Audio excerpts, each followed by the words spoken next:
Assalamualaikum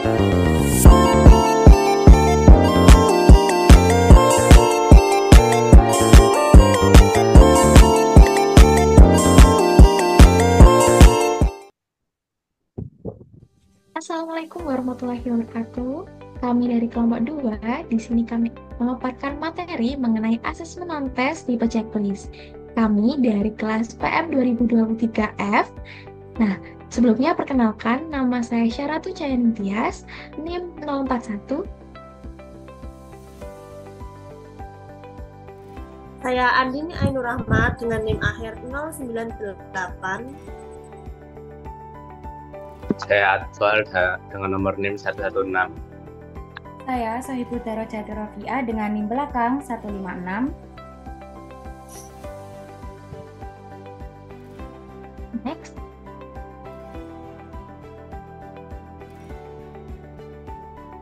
Nah, sebelum mengetahui lebih lanjut mengenai apa itu asesmen non-tes tipe checklist, kita harus tahu dulu apa itu asesmen.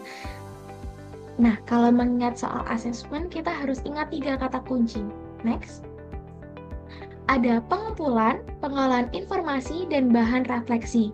Nah, asesmen itu proses pengumpulan, pengolahan informasi untuk mengetahui kebutuhan belajar, perkembangan, dan pencapaian hasil peserta didik, yang mana hasil dari asesmen itu dijadikan sebagai bahan refleksi untuk memperbaiki mutu belajar siswa. Nah, asesmen dibagi menjadi 2, ada asesmen tes dan asesmen non-tes, yang mana kelompok kami akan membahas lebih lanjut mengenai asesmen non-tes. Lanjut.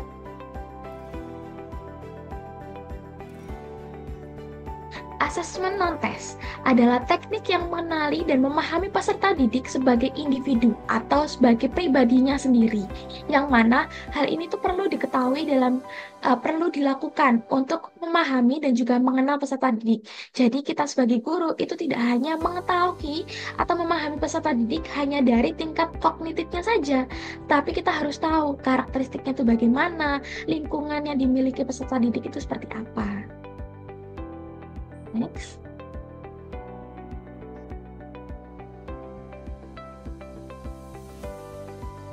Sekarang kita masuk ke dalam pengertian asesmen non-tes checklist. Nah, menurut buku dari evaluasi pembelajaran tahun 2014 karya Dr. Elis Renawulansari dan Dr. Andes Rusdiana, itu adalah sebuah daftar yang memuat jumlah pernyataan singkat tertulis tentang berbagai gejala yang dimaksudkan sebagai penolong pencatatan ada tidaknya sesuatu gejala dengan cara memberi tanda cek atau checklist pada setiap pemunculan gejala yang dimaksud. Atau jadi daftar cek itu adalah alat untuk merekam atau mencatat sejumlah pernyataan tentang gejala atau kegiatan-kegiatan pada saat mengobservasi atau mewawancara. Next.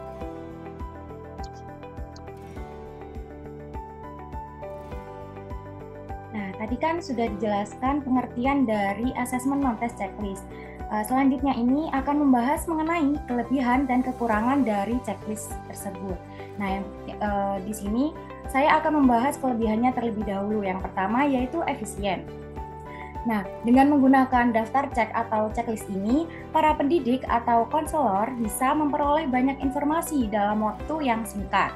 Nah, artinya proses pengumpulan data itu berlangsung secara cepat dan memudahkan pendidik atau konselor untuk mengidentifikasi kebutuhan dari peserta didiknya. Kemudian untuk kelebihan yang kedua adalah intensif. Intensif sendiri ini artinya adalah mendalam, di mana data yang diperoleh dari daftar cek atau checklist tersebut ini bersifat lebih teliti dan mendalam, sehingga daftar cek ini dapat memberikan gambaran yang lebih lengkap tentang masalah atau kebutuhan yang sedang dibutuhkan oleh siswa. Kemudian untuk yang ketiga adalah valid dan reliable. Valid sendiri artinya adalah akurat, sedangkan reliable ini artinya adalah konsisten. Nah, data dari daftar cek atau checklist ini dianggap valid dan reliable karena siswa atau individu ini yang bersangkutan mengecek sendiri kebutuhan mereka. Nah, jadi dari daftar cek ini, para pendidik atau konselor dapat mengetahui kebutuhan apa saja sih yang sedang dibutuhkan atau masalah apa saja yang sedang dialami oleh peserta didiknya. Kemudian untuk kekurangan dari checklist atau daftar cek ini, penilai hanya mempunyai 2 pilihan mutlak, di mana 2 pilihan mutlak itu bisa berupa iya atau tidak, mencukupi atau tidak mencukupi, memadai atau tidak memadai, dan lain sebagainya. Oke, next.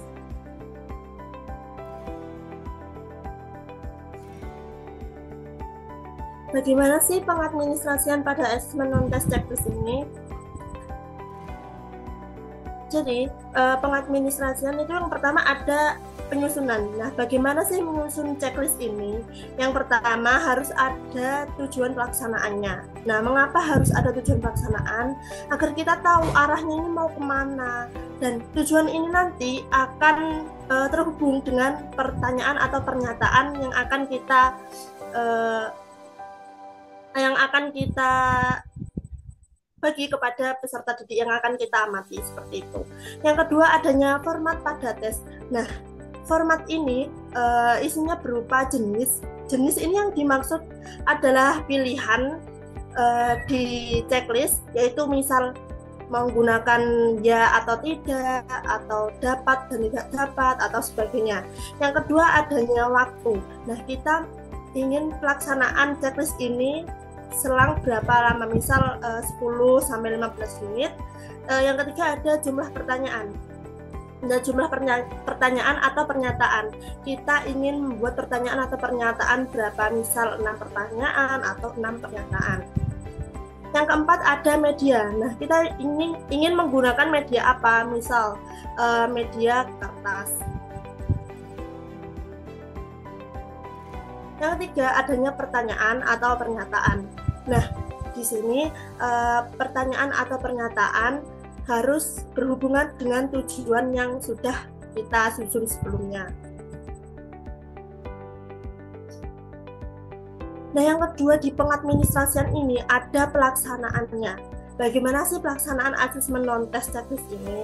Yang pertama, ada hal yang harus diperhatikan. Apa sih hal yang harus diperhatikan di asesmen non-test checklist ini? Yang pertama, kita harus memperhatikan, misal kita menggunakan media kertas. Nah, ini media kertas ini udah siap atau belum, dan peserta didik ini sudah mempunyai alat tulis sendiri atau belum. Yang kedua, adanya langkah-langkah pelaksanaan. Nah, pertama di langkah-langkah pelaksanaan, kita harus menyampaikan tujuan dari asesmen non-test checklist ini apa, menyampaikan kepada peserta didik, lalu kita membagikan kertas-kertas tersebut kepada peserta didik. Setelah itu menjelaskan berapa waktu yang harus ditempuh peserta didik untuk melaksanakan asesmen non-test checklist ini. Langkah-langkahnya terus seperti itu sampai selesai, lalu adanya tindak lanjut. Nah, selanjutnya itu ada seperti apa sih contoh asesmen non-test checklist itu.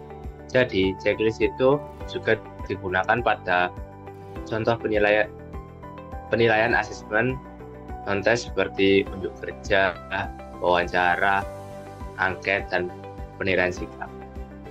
Mari kita lihat contoh. Next. Jadi yang pertama ini adalah contoh asesmen non-test checklist pada penilaian sikap. Untuk pernyataannya itu bergantung tujuan pada asesmen tersebut. Next.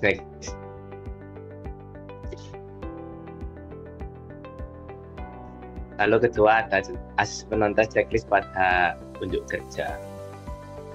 Ini juga sama.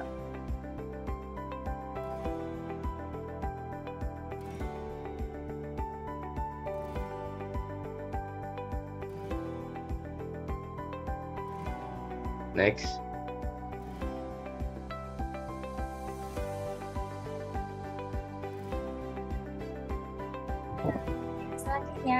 contoh asesmen non-test checklist pada angket.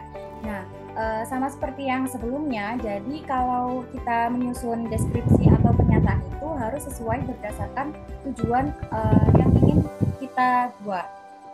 Nah, di sini kan peserta didik harus mengisi sesuai dengan apa yang mereka alami atau apa yang mereka butuhkan. Jadi sesuai dengan kepribadiannya masing-masing. Seperti itu. Oke, next.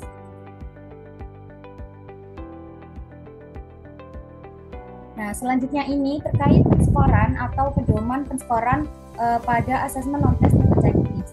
Nah, untuk pedoman penskorannya ini bisa memakai yang pertama itu terdapat aspek yang dinilai berupa hal yang positif. Nah, tadi kan terdapat dua pilihan.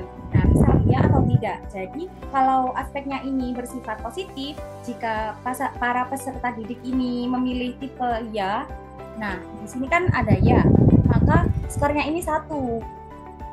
Kemudian kalau ada tidak pada hal yang positif itu skornya 0.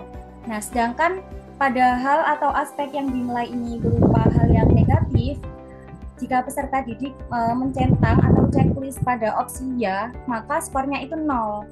Dan jika mencentang pada opsi tidak, maka skornya itu 1. Jadi yang negatif ini berkebalikan dengan aspek yang dinilai positifnya. Selanjutnya adalah tindak lanjut dari asesmen non-test checklist. Nah, setelah peserta didik itu melakukan asesmen non-test tipe checklist, guru itu dapat melakukan tindak lanjut yang lebih spesifik. Nah, tindak lanjut ini memungkinkan guru untuk mengidentifikasi aspek-aspek yang berhubungan dengan peserta didik, baik itu dari kebutuhannya, masalah yang sedang dihadapi, atau lingkungan yang memerlukan perbaikan pada diri peserta didik dengan tujuan sesuai dengan tujuan pembuatan checklist, begitu. Sebagai contohnya, nah, jika checklist itu dirancang untuk menilai keterampilan kerja kelompok dari peserta didik ya. Nah, hasilnya itu dapat membantu guru untuk memahami sejauh mana sih siswa ini berkontribusi dalam kelompoknya, berkomunikasi dengan teman anggota kelompoknya, atau bagaimana mereka ini mendukung anggota kelompoknya satu sama lain. Berdasarkan hasil ini, guru dapat merancang intervensi, dukungan tambahan, atau aktivitas lanjutan untuk meningkatkan keterampilan peserta didiknya. Nah, sehingga pengembangan siswa ini lebih terarah dan sesuai dengan kebutuhan masing-masing peserta didiknya. Oke, itu tadi dari kelompok kami yang dapat dipaparkan mengenai asesmen non-test tipe checklist. Mungkin itu saja dari kelompok kami. Dari teman-teman yang setelah melihat video ini mungkin ada pertanyaan mengenai asesmen non-test tipe checklist, bisa komen di bawah ya. Sekian dari kami. Mohon maaf apabila terdapat kata-kata yang kurang berkenan. Kami akhiri. Wassalamualaikum warahmatullahi wabarakatuh. Terima kasih. Bye-bye semuanya. Terima kasih semuanya. Jangan lupa komen.